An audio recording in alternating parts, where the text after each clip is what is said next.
باہمی امتزاج سے یہ انسان، یہ پیکر اور یہ بولتا وجود، یہ دیکھتی آنکھیں، یہ سنتے کان اور یہ چلتی حرکت کرتی ٹانگیں اور یہ دھڑکتا ہوا دل اور یہ نظام تنفس اور نظام انہضام، یہ سب کچھ جو ہے وہ ان دو چیزوں کے مجموعے کے دم سے ہے۔ تو جس طرح ہماری جسم کے کچھ تقاضے ہیں، ہمارے جسم کے کچھ تقاضے ہماری روح کے بھی تقاضے ہیں، ساری زندگی ہم جسم کے تقاضوں کے حصول کے لیے لگے رہتے ہیں جو یہیں رہ جانا ہے، اور اس زندگی کے لیے ہم سب کچھ کرتے ہیں جو زندگی 4 دن کی ہے۔ بل تؤثرون الحیات الدنیا والآخرۃ خیر وابقی، کہا تم اس جیتی دنیا کے لیے سب کچھ لگا دیا، ساری صلاحیتیں صرف اس دنیا کی زندگی کے لیے لگا دی۔ یہ ہے کتنی؟ 60 سال لگا لیجئے، تو تیسرا حصہ تو روز سوتے ہیں، 8 گھنٹے روز سوئے اگر، تو 60 سال زندگی ہے، 20 سال تو سو کے گزر گئی۔ کچھ بچپن کے کاٹیے، کچھ بڑھاپے کے، کچھ بیماریوں کے، روزانہ 1 گھنٹہ کم از کم واش روم میں جاتے ہیں، تو اب بتائیے کہ زندگی باقی بچتی کہاں ہے؟ 20 سال لگا لیجئے، باقی ٹوٹل زندگی بچی، یہ ساری زندگی ہے۔ اور حشر کا صرف ایک دن قرآن بتاتا ہے 50,000 سال کا ہے، 50 سال کا نہیں، 50-100 سال کا نہیں، 50,000 سال کا ایک دن۔ اس کے بعد نہ ختم ہونے والی زندگی، موت کو بھی مینڈے کی شکل میں لا کے ذبح کر دیا جائے گا۔ حدیث پاک میں آتا ہے کہ جنتی جنت سے دیکھ رہے ہوں گے، جہنمی جہنم سے دیکھ رہے ہوں گے۔ جنتیوں کے دل میں ایک ہی خدشہ ہوگا کہیں موت نہ آ جائے، جہنمیوں کے سینے میں ایک ہی امید روشن ہوگی کہیں موت آ جائے تو جان چھوٹ جائے۔ جب موت کو بھی موت آ جائے گی، اتنے دکھی ہوں گے جہنمی کہ اگر موت کو موت نہ آئی ہوتی تو یہ دکھ سے مر جاتے، اور اتنے خوش ہوں گے جنتی کہ اگر موت کو موت نہ آئی ہوتی تو یہ خوشیوں کے وفود سے مر جاتے۔ تو ایسی زندگی جو نہ ختم ہونے والی ہے، اس کے لیے میں اور آپ سوچیں کہ ہم نے کیا کیا ہے۔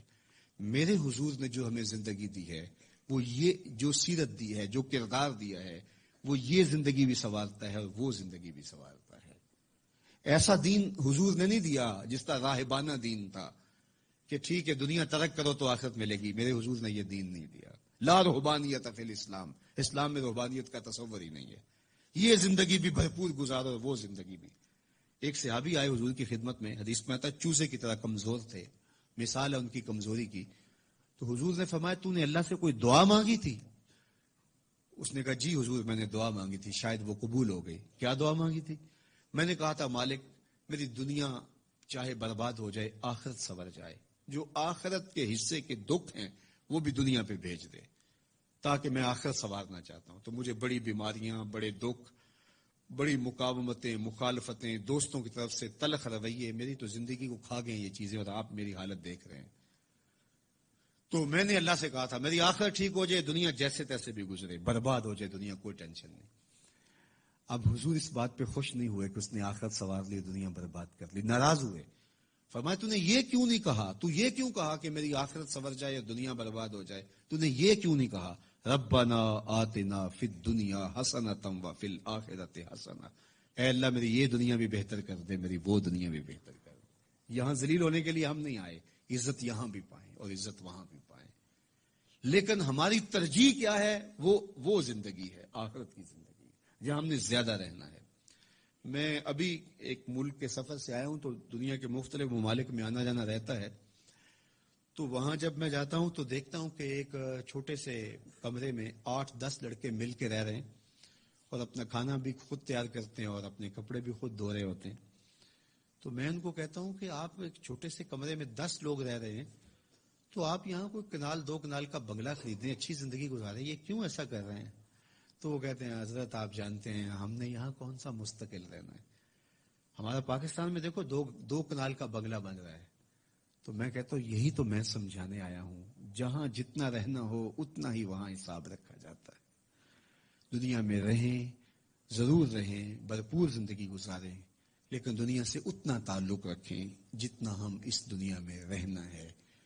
وہ لوگ جن کے ہاں آخرت کا تصور نہیں ہے، وہ اس دنیا کو ہی سب کچھ سمجھتے ہیں، وہ تو آنکھیں بند ہوگی تو پتہ چلے گا آخرت تھی یا نہیں، لیکن جن کا آخرت کا تصور موجود ہے ان کو یہ زیبا نہیں ہے کہ اپنی آخرت بارے میں کچھ نہ سوچیں۔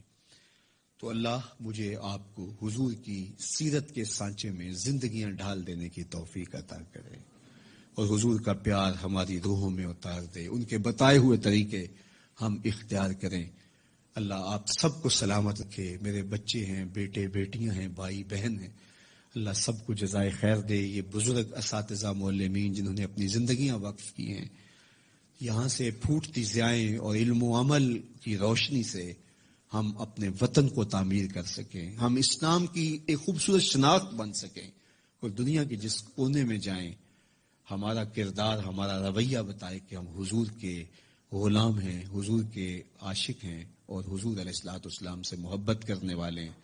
میرے استاد ایک جملہ کہا کرتے تھے، یہ نہ ہو کہ لوگ تمہیں پوچھے تم کون ہوتے ہو اور تمہیں بتانا پڑے کہ ہم مسلمان ہوتے ہیں. فرمایا کرتے تھے، صاحب کسی کو پوچھنا ہی نہ پڑے، تیری طرز زندگی ایسی ہو کہ لوگ دور سے تجھے دیکھ کے کہیں وہ دیکھو آقا کا غلام آ رہا ہے. دور آنکھوں میں تو چہروں پہ اجالے ہوں گے، مصطفیٰ والوں کے انداز نرالے ہوں گے.